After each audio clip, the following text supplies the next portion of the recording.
Je reçois Bruno Talent, le directeur de la communication, de la marque et du marketing de l'EM Lyon. Bonjour Bruno. Bonjour. Alors vous arrivez du monde des entreprises, dans l'enseignement supérieur depuis combien? Un an? Depuis une année et demie maintenant. Une année et demie, ça fait 18 mois, hein, voilà. Alors vous venez du privé, plutôt du monde de la communication et de la publicité. Votre rapport d'étonnement sur ce milieu d'enseignement supérieur? Bah effectivement, alors je suis pas arrivé en terrain totalement méconnu, vu que finalement je suis retourné à mon alma mater. Donc je suis diplômé de l'EM Lyon, donc effectivement il y a un côté affectif aussi de retourner à l'école.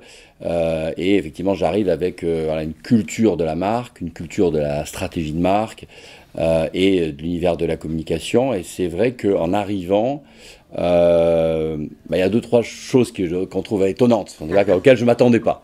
Et des bonnes choses. La première, c'est que les sujets de communication sont complexes. Ils sont beaucoup plus complexes qu'il ne peut y paraître c'est quand on est à l'extérieur. C'est pas un yaourt, une automobile. Voilà, c'est-à-dire que déjà les parties prenantes sont multiples, très variées. Elles sont très changeantes, c'est-à-dire qu'une même partie prenante, en fonction des sujets du moment, peut avoir des attitudes et des attentes totalement différentes. Donc ça oblige. On passe du B2B au B2C en permanence. Je couvre également le marketing programme, donc c'est vraiment du marketing dans la création de leads très grand public, très digital.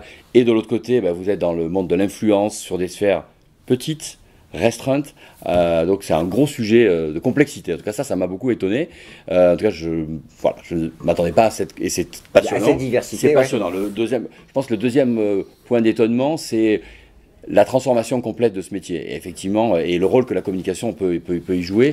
C'est vrai que, vu de l'extérieur, très probablement, l'éducation sera un des grands sujets, si ce n'est le grand sujet du quinquennat à venir, si on a bien écouté. L'économie de la connaissance, évidemment. Effectivement, et cette économie de la connaissance est en profonde mutation.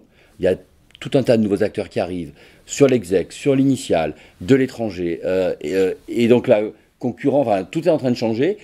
Je pense que les organisations ont pris des bonnes décisions et sont vraiment acteurs de ce changement, mais pour la communication, c'est passionnant parce que le sujet, c'est de dire, en fait, comment on vend tout ça, comment on l'exprime, comment on le porte. Et après, je pense que le troisième point, et pense que je ne le mesurais pas à ce point-là, c'est à quel point les organisations, les institutions, les écoles sont des marques. Sont des marques avec tout ce que ça veut dire, mais des marques très installées, très puissantes, avec finalement deux conséquences. C'est que, les marques, elles évoluent dans un milieu très concurrentiel, donc il y a une concurrence et une compétition qui est incroyable, fascinante même, et cette compétition, elle est internationale. Et ce qui s'est passé dans les dernières années l'a encore plus renforcé. C'est aujourd'hui, on peut acheter du programme de formation partout dans le monde, et donc nos concurrents sont partout. Et surtout, du coup, comme ils sont en particulier aussi anglo-saxons, ils sont très bons en marque. Et puis la marque, ça donne des droits et aussi des devoirs. Des devoirs. Alors, vous avez dirigé parmi les plus belles agences du monde à la présidence, et donc ça vous donne le droit de commenter, si je puis dire. Vous avez déjà travaillé d'abord sur des enjeux de responsabilité sociale et d'impact? Beaucoup, parce que on va dire que ces enjeux-là, c'est un peu l'enjeu du 21e siècle pour les entreprises et les marques. Donc elles posent toutes ces questions-là, que ce soit les grandes entreprises du CAC, jusqu'à des PME qui avaient besoin de prendre position, parce que de toute façon, c'est un enjeu crucial pour elles, pour leur business model futur, pour même leur population interne, pour leur population externe quand ils sont en phase de recrutement, ils sont obligés de s'engager parce que sinon ils ne seront pas choisis. Donc oui, beaucoup du L'Oréal, du Nespresso, des grandes marques. Au-delà du greenwashing, est-ce que vous, comme vous étiez conseiller aussi, puisque vous leur apportiez une fenêtre sur le monde extérieur, est-ce que vous leur disiez attention? L'alignement est important entre ce que vous faites et ce que vous faites. Bien évidemment. Je pense qu'il y a une tentation au début de se dire c'est un sujet de communication. Et en fait, ce n'est pas un sujet de communication. C'est un sujet profondément de transformation du business model, de la façon dont l'entreprise opère. Et ce n'est pas un sujet de communication. Potentiellement, à terme, ça peut en devenir un si on veut mettre en avant des réalisations concrètes, tangibles qui ont été faites. Mais sinon, oui. Je pense qu'au début, il y a eu quelques personnes, il y a des cas célèbres qu'on ne va pas commenter là, mais très vite, je pense que les gens se sont rendus compte. Et les gens sont plus dupes, en fait. Non. De toute façon, en plus avec les réseaux sociaux, on peut le dire, tout se sait très vite. C'est-à-dire que si vous dites et avant que vous l'ayez dit. Alors vous êtes membre du directoire de l'EM Lyon, vous êtes peu nombreux, 5 personnes.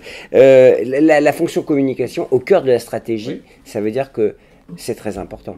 Ça veut dire que la communication, de manière voilà, évidente, est importante vu qu'elle est représentée au sein du directoire, que les sujets structurels sont partagés au sein du directoire. On se voit tous les lundis plusieurs heures pour traiter tous les sujets et on peut avoir à partager des sujets de communication. Mais ça veut dire aussi que sur d'autres sujets dans lesquels potentiellement il n'y aurait pas de communication impliquée, on se dit mais si on mettait de la communication dedans, si on avait un œil de communicant dedans, comment ça influencerait, comment ça changerait le sujet? Ça repositionne la communication, selon vous, dans l'organigramme ou dans les actions d'entreprise, enfin de l'organisation? En tout cas, ça permet déjà aussi de mettre de la cohérence dans ce qui a été fait, parce que dans nos organisations, il y a beaucoup d'initiatives, y compris en communication un peu partout, dans les différents endroits de l'entreprise. Ça la remet un peu au centre, ça remet de la cohérence, ça remet de la synergie dans tout ce qu'on fait, et effectivement, ça lui donne de l'importance. Alors c'est vrai que moi, j'incarne deux autres casquettes au sein du directoire. C'est à la fois la casquette marketing et la casquette des relations entreprises, avec toutes ces facettes de la relation entreprise. Mais en fait, on voit bien quand même les trois ingrédients sont liés. Alors, le Mion est une société à mission. Alors, ça change quoi? Parce qu'au fond, là aussi, ça peut être de l'affichage. Mais je crois que si mon petit doigt me dit qu'il y a des engagements qui doivent être pris et vérifiés. Tout à fait. Donc en fait, ce statut, vous le savez bien, il est lié à une évolution de notre statut juridique et capitalistique de l'école, il y a quelques mois ou années. Et il a pour vertu de rappeler la mission d'intérêt général de l'école, un peu le fait qu'on agit aussi pour le bien commun. Et en fait, ce statut, au-delà de ça, il nous engage. Il nous donne une sorte de compas, de boussole devant nous pour orienter nos actions tangibles, concrètes de l'organisation et nos actions de communication. Donc c'est plus, plutôt que d'accompagner, que d'être un sujet de communication, comme on disait tout à l'heure, c'est pas un sujet de communication, c'est au contraire c'est un driver qui nous guide, et en fait on passe un peu au tamis de nos engagements, de notre raison d'être, nos actions, et parfois ça en réoriente certaines. Parfois, ça en initie des nouvelles. En tout cas, c'est une vraie, c'est notre feuille de route. Ouais, c'est la feuille de route. Et on sera évalué. On a défini des objectifs très précis, très engageants sur la dimension sociale et environnementale. Et on va être contrôlé par un organisme extérieur indépendant. On a un comité de mission qui se met en place et avec qui on va dialoguer de manière régulière et qui va nous observer, nous conseiller, nous guider et potentiellement parfois nous réorienter. Alors j'avais une question pour vous, le communicant de référence, si je puis dire, dans le milieu avec votre parcours professionnel. Je veux vous demander, est-ce qu'il y a des campagnes ratées ou réussies que vous appréciez? Alors plutôt réussies, parce que rater c'est compliqué. Et juste un mot, les conseils que vous donneriez, alors vous remettez votre casquette de super conseiller, au DIRCOM de l'ARCES, vous avez adhéré récemment. Qu'est-ce que vous leur direz si on pense RSE et communication? Alors, est-ce qu'il y a une campagne qui vous a plu? Et puis les conseils de Bruno Talent. Alors, je vais parler que de campagne, je vais parler d'initiative. Parce qu'en fait, les campagnes, comme on le disait tout à l'heure, le sujet, c'est pas de faire une campagne pour la RSE, pour dire regardez ce que je fais bien.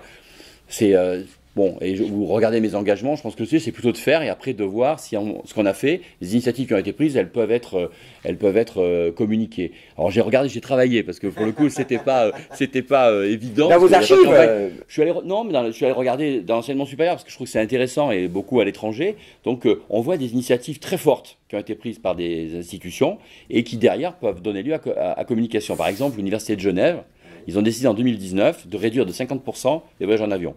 Ils ont considéré que 50% de leurs émissions de CO2 étaient liées à leur déplacement en avion, qu'il fallait diviser par deux. Ouais. Ils ont trouvé un système, ils se sont engagés là-dessus, ils ont communiqué là-dessus, et ils ont trouvé un système de compensation pour les voyages qui continuaient. Alors ils ont interdit les voyages en avion jusqu'à 4 heures de déplacement, c'est beaucoup quand même, hein, et pour les autres qui étaient obligés, ça devait être compensé par chaque labo de recherche ou chaque direction qui, dans son budget, doit compenser. Il y a un truc intéressant que j'ai trouvé à Cambridge, où ils ont un challenge qui s'appelle Cambridge Green Challenge, qui est un challenge qui est proposé à la fois au staff et aux étudiants. Et ils doivent développer et concrètement mettre en œuvre une initiative qui permette d'améliorer la politique et la situation environnementale et la performance environnementale de l'université. Et à la fin, il y a le challenge, il y a des gagnants. Donc ça peut être des étudiants, ça peut être des membres du staff. Il y a des lots, j'espère. Je sais pas. Et après, il y a un cas, je ne sais pas si c'est un conseil, en tout cas j'ai une indication. j'ai trouvé un cas, alors il est très long, mais en tout cas je vais le mentionner pour les membres de l'ARCES, c'est l'exemple de Greenwich en Angleterre, qui est qui est une université très réputée pour son engagement en matière de RSE. Bon, c'est vrai qu'en 2021, il y a eu la COP pas loin de chez eux. Et du coup, ils ont créé un énorme dispositif de communication qu'ils ont appelé The Road to COP26. Et il y a tout un tas d'actions concrètes, communiquées, avec des événements, des publications. J'engage vraiment à regarder ce cas. Il est assez spectaculaire. C'était Culture Pub avec Bruno Talent, vous avez vu, c'était bien, il nous a fait les campagnes qui marchent. Une dernière question, vous avez adhéré à l'ARCES, alors un petit mot parce que vous savez qu'on réalise cet entretien dans le cadre du colloque de l'ARCES qui se tiendra à La Rochelle, une ville iconique hein, quand on parle RSE ou impact. Votre sentiment 100% vélo. 100% vélo, au centre-ville en tout cas, autour du port. Pourquoi alors justement avoir rejoint ces communicants ? Parce que je trouve que c'est intéressant d'abord d'aller chercher, en toute humilité, d'aller chercher de la connaissance, d'aller chercher des expériences qui ont été menées par des collègues dans d'autres établissements. Je trouve qu'il y avait aussi, il y a toujours une toute petite représentation des écoles de management. Donc je trouve que c'est intéressant de l'augmenter, parce qu'effectivement, on est une communauté qui pourrait avoir tendance parfois à être très ensemble. C'est très bien.